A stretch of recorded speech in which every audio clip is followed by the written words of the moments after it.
Fala pessoal, tudo bom?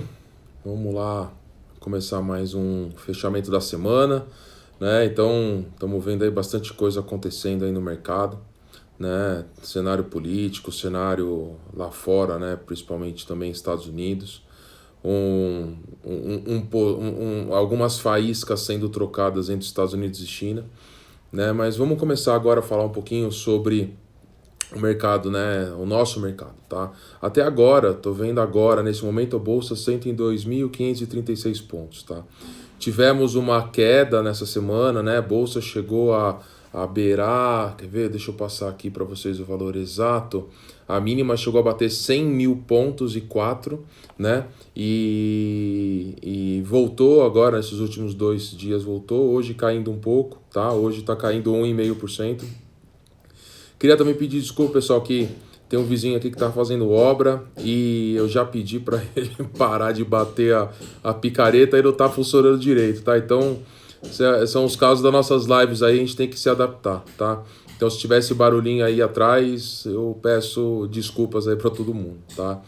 Mas o mercado está lateralizado, nós estamos falando aí algumas semanas que a gente via que esse mercado ia ficar lateralizado por um período, tá? E não é porque o mercado está lateralizado que a gente não tem oportunidade, tá? Então, a bolsa hoje, nessa semana, né, de sexta-feira passada para essa sexta-feira, tá agora menos 0,3, então andando de lado. Semana passada subiu um pouquinho, na outra semana caiu um pouquinho, então ela tá andando de lado aí nesse período. O dólar teve uma forte alta, né, de mais 3,73%, tá? Então, uma alta bem grande do dólar. E eu queria falar também um pouquinho hoje do ouro. O ouro nessa semana subiu 6%, tá? Então o ouro ele está sendo um ativo que o pessoal está correndo para liquidez, principalmente porque lá fora os juros está muito baixo, né? Então o crédito das empresas também está todo mundo muito líquido, então está tendo uma corrida no ouro aí. Os especialistas têm visto aí que o ouro ele pode ter aí um upside de até em torno de uns 10% nos próximos 2 anos. Não está vendo um upside muito maior. Então tem que tomar muita cautela. Eu tenho visto muita gente querendo entrar em ouro agora, montar posição agora em ouro, e a gente não acha que faz tanto sentido, né? Até porque dentro dos fundos multimercados e os fundos internacionais, eles já têm essa proteção em ouro, eles já têm essa compra em ouro, já têm essa proteção em dólar. Então, dependendo da alocação que você tem na carteira, é muito provável que o percentual máximo que você pode ter em ouro já está alocado nos fundos, tá? Então, vamos tomar cuidado, vamos ficar escutando os grandes gurus aí do mercado, né? Aqueles grandes especialistas de apenas 2, 3, 4 meses de mercado, tá? Então, vamos tomar cuidado com isso, tá? Então, um ponto que é bacana que teve essa semana, que é muito importante, que foi assim algo histórico que nunca aconteceu, o Copom, ele na quinta-feira ele reduziu a taxa de juros, na quarta-feira, desculpa, reduziu a taxa de juros e a gente entrou na menor taxa da história. Está parecendo um país de primeiro mundo, né? 2% ao ano, tá? Então, isso quer dizer que se você está na poupança, a sua aplicação vai render em torno de 1,2%, 1,3%, tá? Então, onde já se viu que você vai deixar o seu dinheiro na poupança rendendo no ano 1,2%, sendo que ontem mesmo a bolsa subiu, só a bolsa em um dia subiu 1,5%.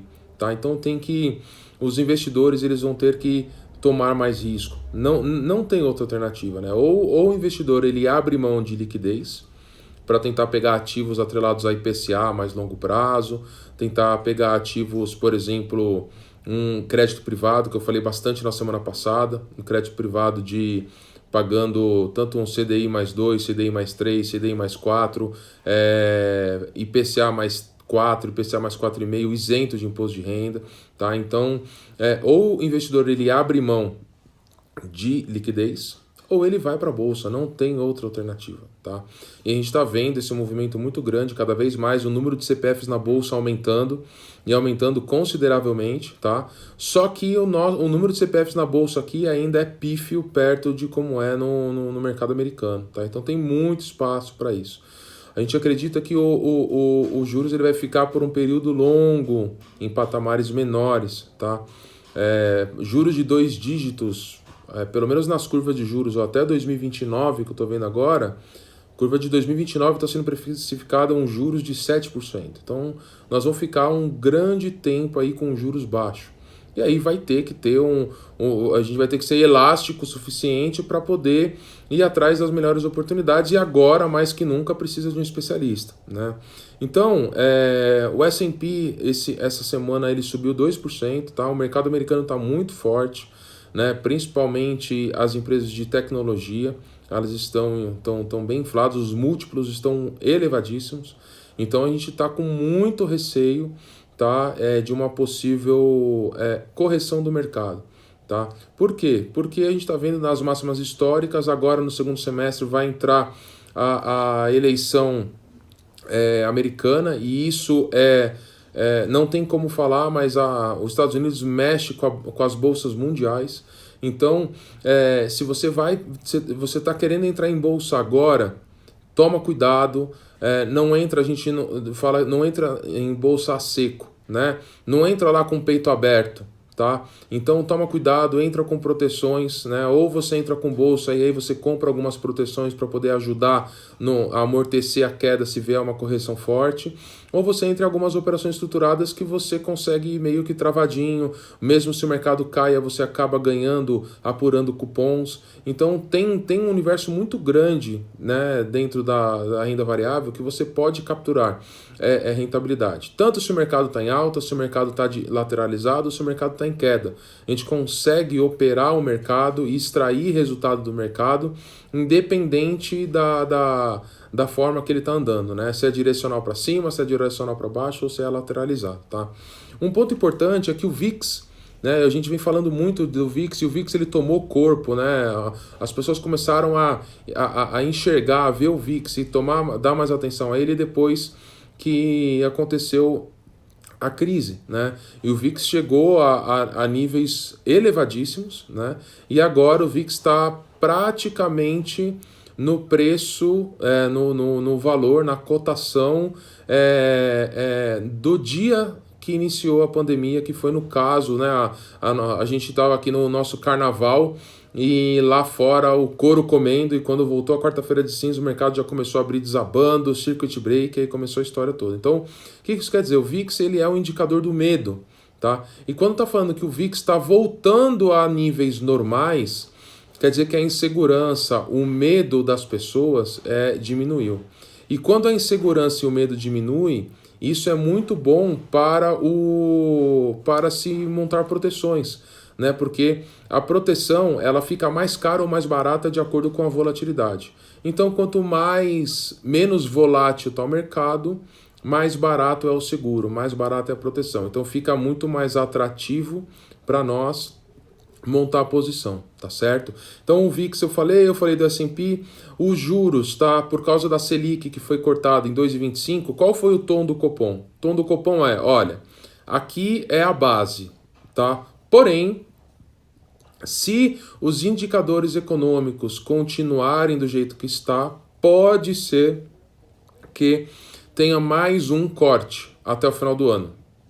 Não quer dizer que vai ser no mês que vem, no outro, mas ele sinalizou que pode ser que aconteça um novo corte, e esse novo corte aí deve ser em algo perto de 0,25, tá?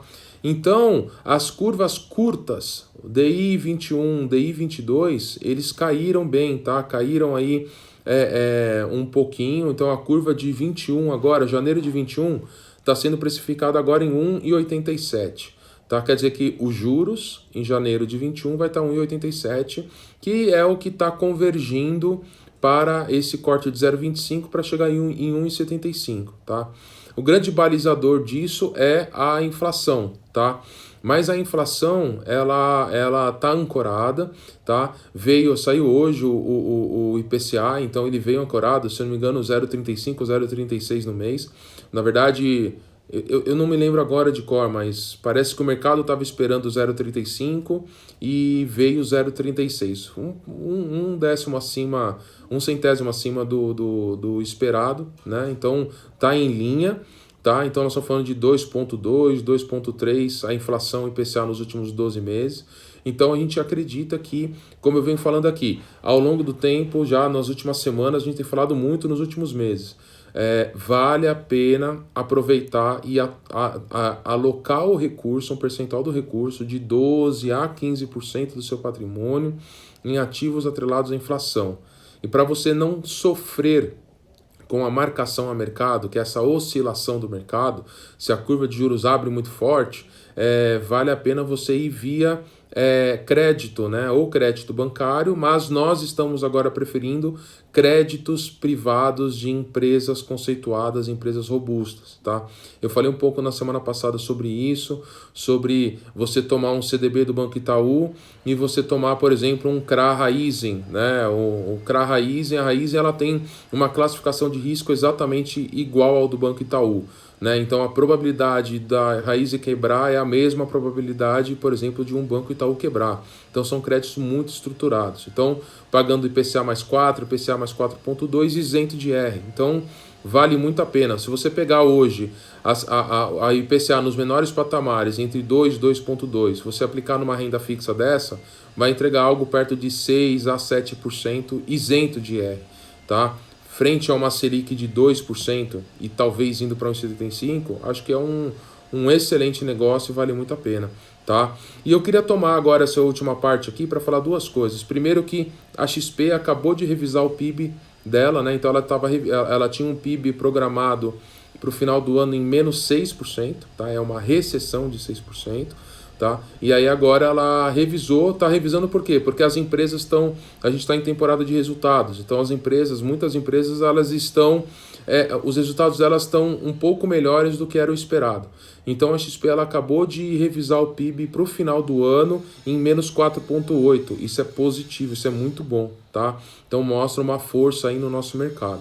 Só que a gente tem vários fatores, né? Fatores políticos, né? Reforma tributária, a gente tem bastante coisa aí para acontecer, que eu falei, as eleições americanas, então isso pode gerar um grande ruído no mercado, tá?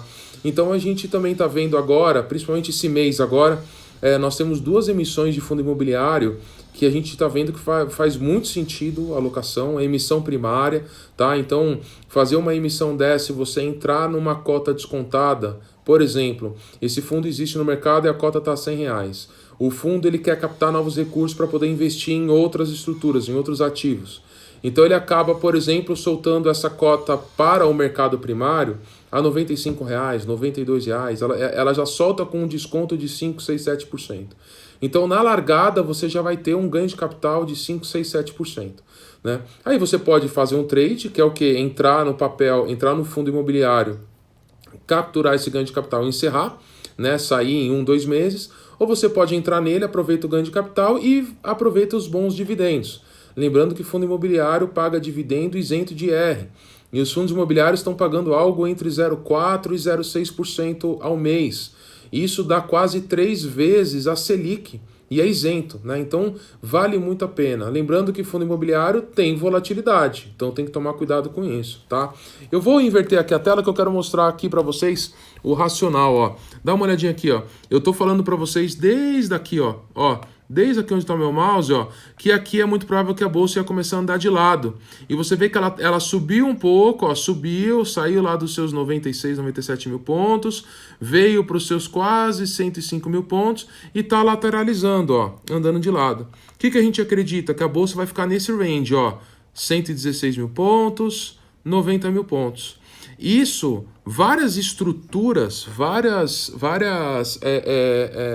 operações na nossa mesa de renda variável, elas capturam ganhos exatamente nessa faixa, né? Então você pode capturar ganhos de 6, 7, 8% em 4 meses com essas estruturas aqui, com o mercado mesmo dando de lado. Quer dizer, papel caiu e você mesmo assim pode capturar 5, 6, 7, até 8% de cupom, a gente chama de cupom, tá bom? Bom, pessoal, eu fiz um resumão aqui do que foi a semana, eu espero ter conseguido ser um pouco didático para vocês entenderem. Não esquece de seguir os nossos canais lá no Telegram, principalmente, né? Que a gente manda informação o dia inteiro, muita informação bacana. Os clientes nossos têm gostado muito desse conteúdo, tá? Um ótimo final de semana para todo mundo. Vejo vocês na semana que vem e que semana que vem a gente consiga ter aí um mercado em alta, onde todo mundo fique feliz, tá bom? Abraço, pessoal, tudo de bom.